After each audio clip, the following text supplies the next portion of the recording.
because you accept it for value. No, you cannot. They won't allow you to accept it for value.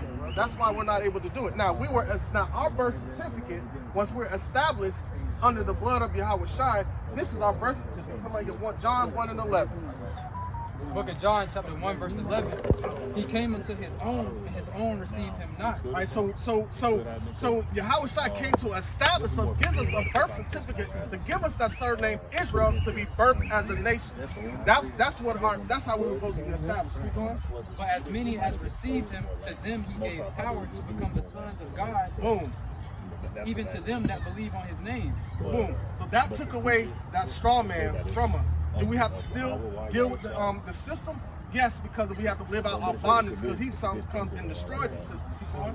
Which were born not of blood, nor of the will of the flesh, nor of the will of man, but of God. All right, so this doesn't even matter. The fleshly thing doesn't matter. We're trying to reach the spirit of our people. So we understand. Manipulate. Paul said, using the world, not abusing it.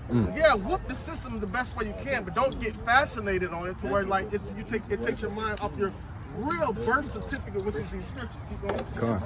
Verse 14. And the word was made of flesh. No. Yeah. Read first again.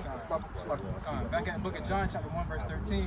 Which were born not of blood, nor of the will of the flesh, nor of the will of man, but of God. All right, so that's how we become born again. All right, through the salvation of Yahweh Shai, him being crucified, giving us this truth, and this truth shall say John 8:32, real quick, Bubba, for sure. All right, and that's what set us. Oh, Slaki, go ahead. This is the book of John, chapter 8, verse 32. This is how we establish our sovereignty in an unsovereign land. And ye shall know the truth. Well, start at 31. Start at 31. This is St. John, chapter 8, verse 31. Then said Yahushua to those Jews which believe on him, if ye continue in my word, then are ye my disciples indeed. Boom. So he separated us from the foundation of the word. He separated us from the system by establishing us as Israel through the Spirit, because he knew we were going to have to go through this bondage according to the flesh. All right, because of punishment. All right, we have to live out our captivity. Keep going.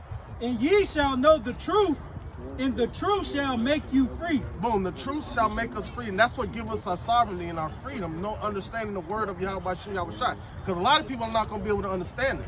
This book is coded and written, just like how they have their legalese language that they use, and they try to talk in codes.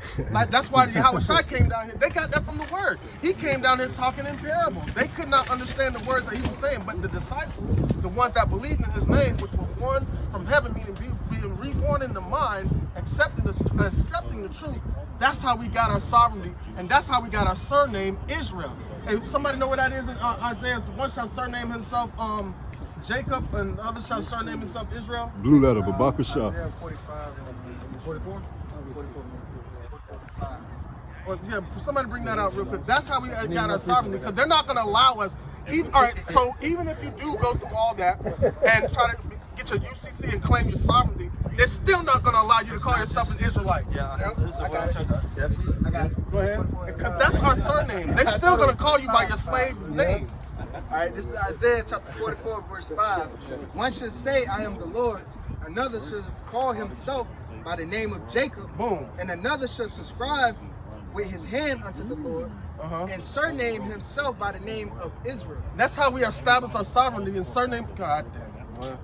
Surname ourselves Israel, man. That's how we get who we are as a people, because now they're calling themselves the state of Israel, the state of Israel. Get it? State, they're not calling themselves Israel. The state of Israel, which was put forth in 1948, when they made Israel a sovereign state, right? They made Israel a came in. Right. It was by the.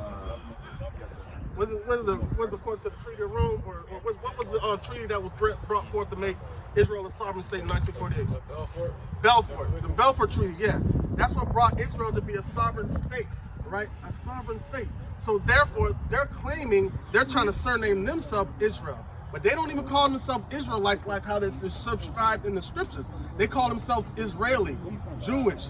They surname themselves different. because they know they can't take upon that title. They understand it. So they're not going to allow us to take upon that title. It started with Antiochus IV, where we weren't even allowed to call ourselves Jews anymore.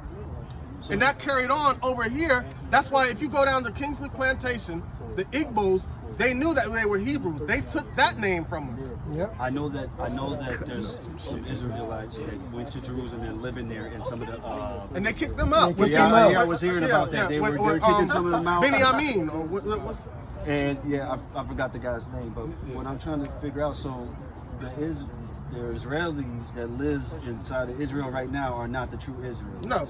Somebody want to give Revelation chapter 2, verse 9? I got a quick interjection too on that point. So how they Ask got, them, what I'm shall trying to dwell in figure out, Ashton. so God gave it still has an enemy there, not giving you the land because you're disobedient. Right.